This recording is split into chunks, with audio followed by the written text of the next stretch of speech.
Hey, loser. Since it's a holiday, you can eat with us today. Haha. My dad's voice rang through the hallway like a cruel joke, and everyone laughed. Even my mother. Even my younger brother, stuffing his face like he was born royalty. I stood by the kitchen entrance, holding a cracked plate, praying someone would say, "Just kidding," but no one did. They never did. 3 years ago, when my dad lost his business, everything in the house changed. Or maybe it finally showed its real face. They said I was ungrateful for wanting to go to college. They said I was lazy when I took extra shifts. They said I wasn't family because I didn't sacrifice enough. So, I slept in the basement, ate leftovers if there were any, Did the chores. paid half the bills, and kept my head down until Christmas Day. That morning, they laughed louder than ever, especially after I placed a tiny gift under the tree. "Oh, wow," my brother snorted. "She finally got a job that pays in dollars?" They cackled. Again, I wanted to disappear. But then, a knock. Firm. Intentional. And when I opened the door, I saw him. And suddenly, everything was about to change. He stood in the snow like a scene from a movie, pressed suit, leather gloves, dark sunglasses despite the gray skies. "Are you," he checked a folded paper, "the legal resident at this address?" I hesitated. "Yes." He handed me a thick envelope and said, "You've been officially served. Details are inside. Your lawyer should already be in contact." Before I could say a word, he turned and disappeared into a sleek black SUV. I closed the door slowly. My family had gathered behind me now, nosy like vultures sniffing blood. My mom snatched the envelope. "What's this? Another dumb online subscription you forgot to cancel?" She opened it, then froze. My dad leaned over her shoulder. What the hell? It was the contract. The one my lawyer had spent 4 months crafting. The one that proved I was the rightful owner of the house they'd pretended to rule like a kingdom. The house I had inherited from Grandma, in full. They had kept the deed from me, lied about probate court, forged my signature to rent the place to themselves for free. Now, that was over. And just like that, the laughter stopped. My dad's face turned white. "You little, what did you do?" I looked him in the eye and said, "Something you never taught me. I protected myself. 3 years ago, they said the house was too much responsibility for a teenager. We'll take care of it for you," my mom said sweetly, handing me a room in the basement like it was charity. "You're lucky to stay here rent-free," my dad added, even though they never paid rent either. They turned my inheritance into their kingdom, redecorating, renting out rooms on Airbnb, throwing parties I wasn't invited to. My brother's dog pissed on my floor. My sister used my closet as overflow storage. And me, I was the maid, the errand girl, the punching bag for every stress they refused to face. "You should be grateful," they'd say. But gratitude can rot when you're left cleaning up beer cans at 2 a.m. Gratitude disappears when your own mother tells you you weren't really cut out to live alone anyway. So I played dumb. I smiled. I cleaned. And, silently, I gathered. I dug up the original will. I met with Grandma's lawyer in secret. I filed every receipt, every ignored message, every lie. And now, they were holding the legal consequences in trembling hands. "What is this?" my sister yelled. "You want to evict your own family?" I leaned forward slowly. "I'm not evicting you," I said. "The law is." My brother lunged across the table like he could scare the truth out of me. "You wouldn't dare go through with this," he shouted. My dad stood up too, fists clenched, veins bulging. "You ungrateful brat. We gave you a home." Mrs. Winters, the probate lawyer I had brought with me, calmly slid another document forward. "This is the original deed, signed by your mother's mother. The house was left solely to your daughter." Silence. Not shared. Not to be split.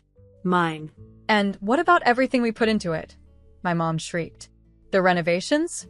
The furniture? The memories?" "I kept receipts," I said. "You made me. Every nail, every couch, every family pizza party, while I scrubbed floors like the help. It's all documented." My brother laughed bitterly. You're just mad we didn't treat you like royalty. No, I said, my voice quiet but sharp. I'm mad you never treated me like family. They had turned a home into a trap, and now the walls were crumbling around them. You have 14 days, Mrs. Winters said, sliding the official eviction notice across the table. Then this house is no longer yours in any way. My mom gasped. My sister whimpered. And for the first time in years, I didn't feel small. I felt seen. The next morning, my brother's car was missing from the driveway. Apparently, he'd driven off in the middle of the night after slamming doors and swearing revenge. But the damage was done. Mom spent the day pacing in silence, refusing to speak to me. My sister stayed in her room, too ashamed or too scared to face me. And my dad, well, he acted like I was a ghost. Like if he didn't acknowledge me, I'd just disappear. I didn't.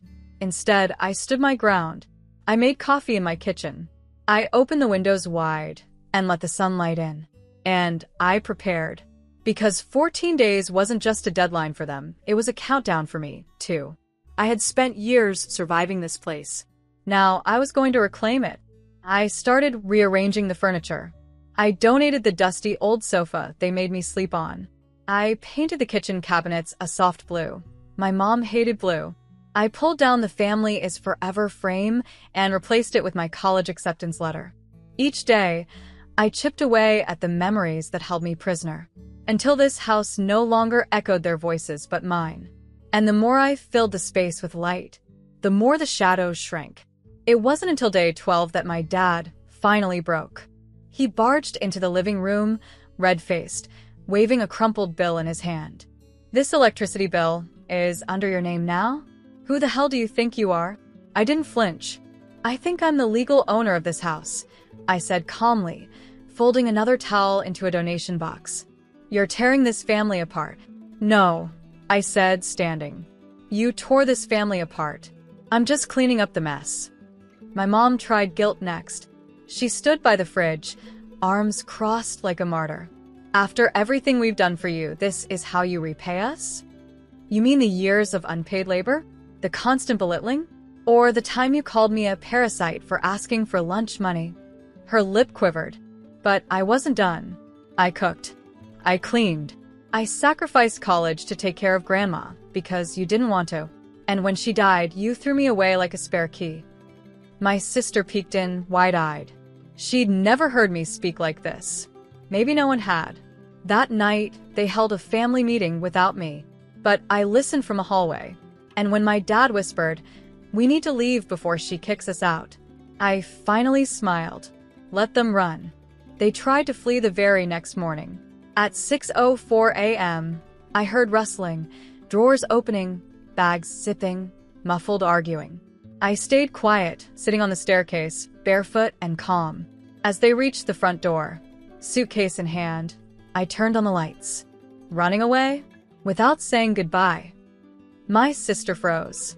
My dad cursed under his breath. My mom, still in her robe, hissed, "This isn't your business." "Actually," I said, pulling a folded paper from my back pocket, "it is. This is a notice. You're being evicted legally. This house is mine now, and you violated the rental agreement. You have 14 days to vacate, or the sheriff will help you pack." My dad grabbed the paper, eyes darting wildly. "You've lost your mind." I tilted my head. No. I finally found it. They looked to my sister, hoping she'd guilt me. But she was already walking back upstairs, eyes down, whispering, "I'm staying." The silence that followed was so thick it nearly choked the air. Without another word, they stormed back into the house, but their power was gone. That evening, I received a text from an unknown number. "You think you've won? You'll regret this." I blocked it. I didn't need to reply. The house was mine, and I wasn't scared of ghosts anymore. New Year's Eve arrived with snow thick on the roads and silence in the house. I lit one candle. Not for them. For me. The past was gone. Not forgotten, not forgiven, but behind glass now.